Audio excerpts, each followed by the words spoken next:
Bonsoir à tous. Eh bien, nous sommes le 8 mars, jour d'enregistrement de cette chronique un petit peu particulière. Aujourd'hui, je me suis levée toute heureuse en pensant que j'allais retrouver un petit groupe de femmes cet après-midi pour échanger effectivement nos ressentis sur la vision, le projet de la femme aujourd'hui. Et puis j'ai eu le malheur de, de mettre un petit bout d'actualité et ça a été une onde de choc et puis une grosse colère quand j'ai appris que Google et Apple, ces deux géants, avaient enlevé de leur calendrier la journée des droits des femmes. Voilà. J'ai trouvé ça très significatif du moment qu'on est tous en train de vivre, très significatif du déni qu'on a des plus fragilisés finalement, parce que quand on parle des droits des femmes, on s'intéresse aux droits souvent des plus fragiles. Il n'y a pas que les femmes d'ailleurs là-dedans. Et pour le coup, ça m'a fait brutalement remonter à des souvenirs d'il y a à peu près 5 ans, je ne sais plus exactement, quand Simone Veil est rentrée au Panthéon. Moi, à l'époque, j'étais avec un compagnon dans le Loir-et-Cher.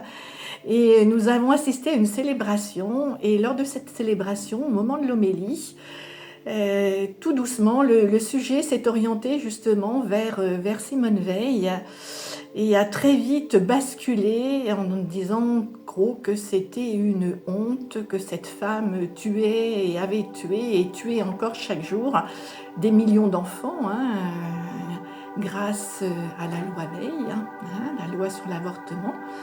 Et je me souviens qu'à l'époque, j'ai très mal vécu les choses. On était tous assis dans l'église. Moi, je me suis levée brutalement. Je suis sortie et j'ai claqué la porte de l'église pour qu'on m'entende bien. Si mon compagnon n'avait pas été là, moi, je ne faisais pas partie de cette commune. Donc, par respect pour lui, je n'ai rien dit. Mais s'il n'avait pas été là, je crois que je me serais offusquée ouvertement. Et c'est vrai que j'ai pas été très sympa à la sortie de l'église avec mon ami. Je lui ai dit qu'à un moment donné, effectivement, qui ne dit rien n'acquiesce. Voilà. Pour moi, ce moment-là a été vraiment très violent et je n'ai pas remis les pieds dans cette église ensuite. Voilà. J'avais besoin de cracher le morceau avec vous, voilà. Donc pour le coup, là, on est sur une chronique qui est vraiment très particulière. Parce que j'ai besoin aussi de savoir, vous, ce que vous vivez dans votre quotidien et comment vous ressentez les choses. Voilà. Ce que je veux que vous sachiez, c'est que, hommes et femmes, on a tous besoin les uns des autres.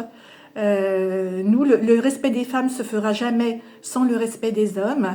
Et j'aimerais beaucoup que vous veniez sur mon site et ou que vous m'envoyiez des mails pour m'expliquer un petit peu, vous, vos ressentis, ce que vous vivez au quotidien et comment vous voyez les choses, que vous soyez homme ou femme. Voilà. Et au contraire, si vous êtes des hommes, vous êtes particulièrement les bienvenus parce que ce challenge qui est le nôtre, eh bien, il est aussi le vôtre. Et pour le coup, cet après-midi, j'ai vécu aussi un moment où on retrace toujours le même genre d'histoire. Une femme qui était là, qui témoignait effectivement de sa difficulté à prendre son envol au sein de son couple. Elle a consacré sa vie, 26 ans de sa vie à l'éducation de ses enfants. Elle a suivi son mari dans son travail. Il était aussi créateur d'entreprise. Il a très bien réussi, mais là-dedans, elle a toujours eu une place particulièrement transparente et en tout cas, on ne lui reconnaît pas ouvertement le droit de poser ses propres désirs et de faire les rencontres qu'elle souhaite en dehors de la vie de couple ou de la vie de famille. Le choix des femmes reste encore aujourd'hui un choix très très difficile et très complexe. Je ne sais pas si vous avez entendu parler du livre qui est sorti, qui s'appelle La fabrique de la honte, aux éditions Les Arènes.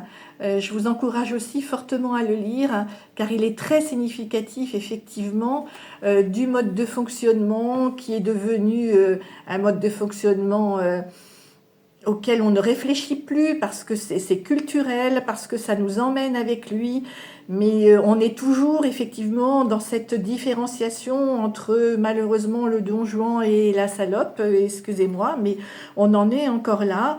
On est encore enfermé dans des normes religieuses, dans ces libertés de comportement qu'on a ou qu'on n'a pas. Et puis cette tyrannie toujours du contrôle du corps, de vouloir faire bien, et cette notion d'appartenir encore à l'autre. Enfin voilà, je trouve que tout ça, ce sont des sujets qui méritent d'être exploités et d'être réfléchis, parce qu'on n'appartient jamais à personne, notre bonheur n'appartient pas à l'autre non plus. Hein, il n'y a que nous, effectivement, qui pouvons faire cette démarche et puis être libres de ce que nous ressentons et de ce que nous vivons. Et dans le respect de l'autre, bien évidemment. Hein, voilà.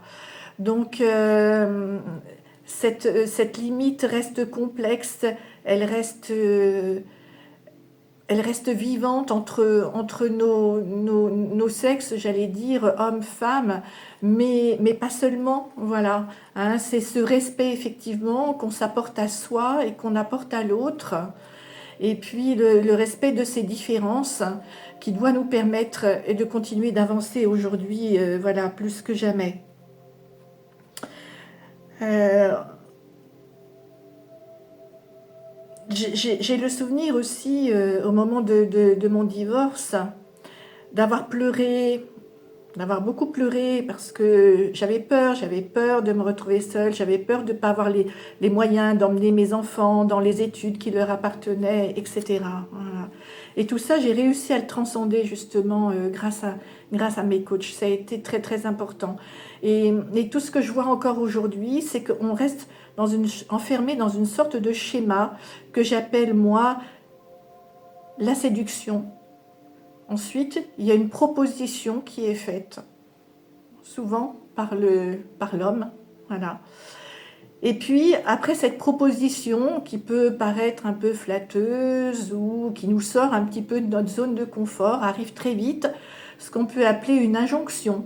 Et cette injonction, ça va plutôt être une demande de soumission, hein, pour ensuite aller vers quelque chose de beaucoup plus rude, qui va être la menace de la rupture, hein, ou la menace tout court, dans le pire des cas. Donc, est-ce qu'on doit pleurer en pensant à tout ça, ou est-ce qu'on peut se dire qu'au contraire, vis-à-vis de ça, il est temps de se positionner et de trouver des solutions? Parce que je pense qu'effectivement, sortir du schéma de la peur, prendre le temps de poser la situation telle qu'elle est, parce qu'on ne l'a pas forcément voulu, bien évidemment, mais de poser la situation telle qu'elle est, donc toute seule, si on en est capable, ou avec des personnes compétentes, si c'est nécessaire, et je pense qu'il ne faut pas hésiter à aller le chercher, pour enfin entendre ses besoins profonds, et c'est pas juste des désirs comme ça, passagers, mais c'est des besoins profonds qui n'ont pas été entendus jusque-là. Et puis réfléchir à comment on va pouvoir transformer effectivement cette situation pour en faire quelque chose dans lequel on va se sentir respecté, on va sentir que effectivement nos besoins sont entendus. Et ça, malheureusement, dans le meilleur des cas, on peut le faire avec l'autre s'il l'entend, mais c'est pas toujours facile et c'est pas toujours le cas. Alors j'ai juste envie de dire une chose, il faut continuer à rêver, continuer à imaginer son avenir, et puis ensuite trouver la force d'agir, étape par étape, mais il est essentiel d'agir parce qu'on a encore des choses à sauver, et ça me paraît fondamental. Alors j'attends vos retours, soyez riches dans vos échanges, j'attends que ça, et puis je vais reprendre mes chroniques normalement. Je vous embrasse tous, à bientôt.